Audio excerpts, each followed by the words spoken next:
All right, welcome back here to News Now from Fox. It is the top of the 9 o'clock hour here on the West Coast in Phoenix, Arizona. Midnight on the East Coast. You were just taking a live look there.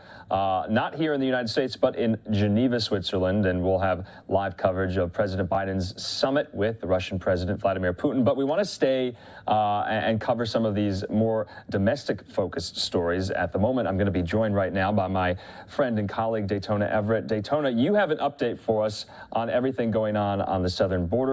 The crisis continues at this very hour. Isn't that right? Yeah, Andrew, former President Donald Trump making a huge announcement today that he has accepted an invitation from Texas Governor Greg Abbott to visit the Texas border with Mexico. We're expecting that trip to be around June 30th.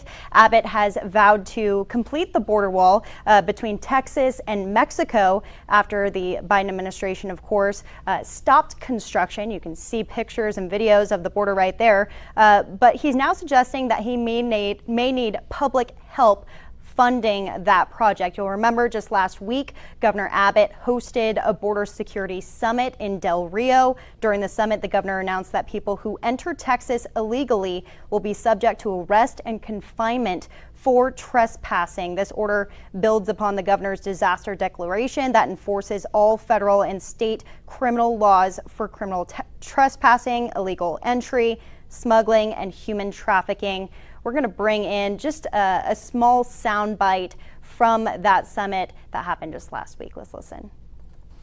Contrary to the way some people have acted, the border crisis is no laughing matter. This is something that also is not a tourism site for members of Congress to make an annual pilgrimage to and see the border and then go back and do absolutely nothing at the federal government level to solve the crisis.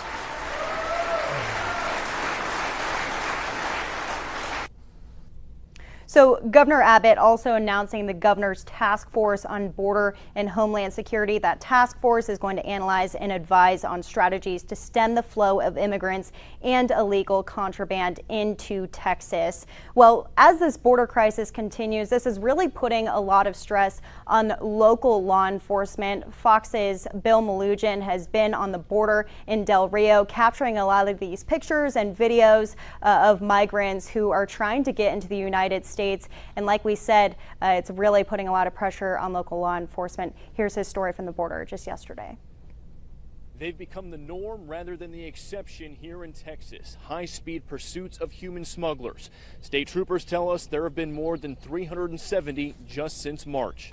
We witnessed one of them in McAllen on Saturday. Our cameras on scene minutes after a human smuggler with 12 migrants in his car led police on a dangerous 40-minute high-speed chase, ending when he crashed into the front of a house in a quiet residential neighborhood and bailed out.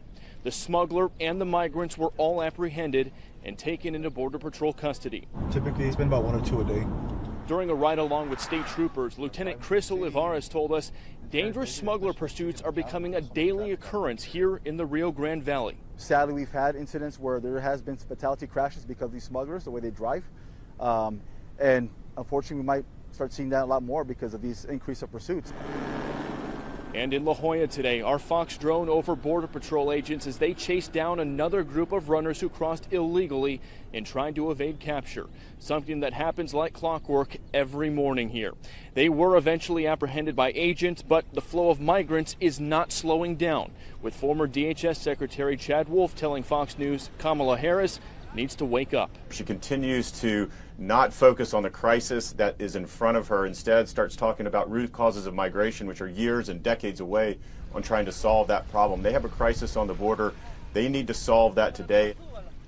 And to highlight some of the ongoing security concerns associated with this border surge, Border Patrol in this sector reporting just a couple days ago, they apprehended a Mexican national trying to cross the border who had a murder conviction from back in 2008 right here in Mission, Texas. He was sentenced to 15 years, was deported. He apparently tried to come back. Thankfully, though, Border Patrol officials able to capture him. Reporting in Mission, Texas, Bill Melugin, Fox News. So it's not only Governor Abbott who wants to go and see these things for himself. He's not the only governor. Governor Ducey is headed to the southern border tomorrow. That's to highlight the state's trade partnership with Mexico. The governor is traveling to Nogales for the grand opening of a 60,000 square foot cooler facility that's going to help create jobs and expand buying and selling.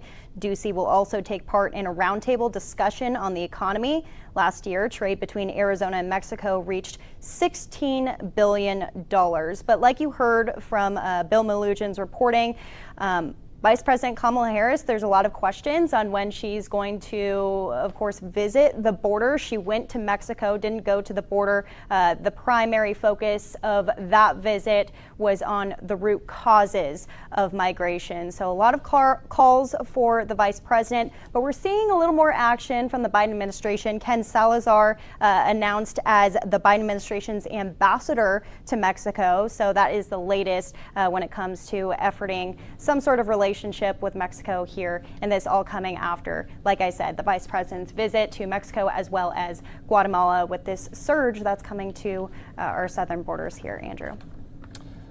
Yeah, Daytona, great report there. But you're right. She said she would go to the border. We don't have a timeline or a set date yet, but we know that the media really pressed her on that specific question on her foreign trip last week. But Ken Salazar, familiar face, especially to Obama and Biden officials. He served as President Obama's Secretary of the Interior for 2 Obama terms, I believe. He was a former senator from the state of Colorado as well. So obviously that pick needs to be confirmed by the Senate, but some progress on the front of getting an ambassador there in Mexico City to try and work with partners on the ground there to stem this border crisis. Fox's Daytona Everett, thanks so much for being with us in the newsroom. We'll see you again. Thanks, Andrew. Yeah, he's definitely got his hands full with this. Definitely.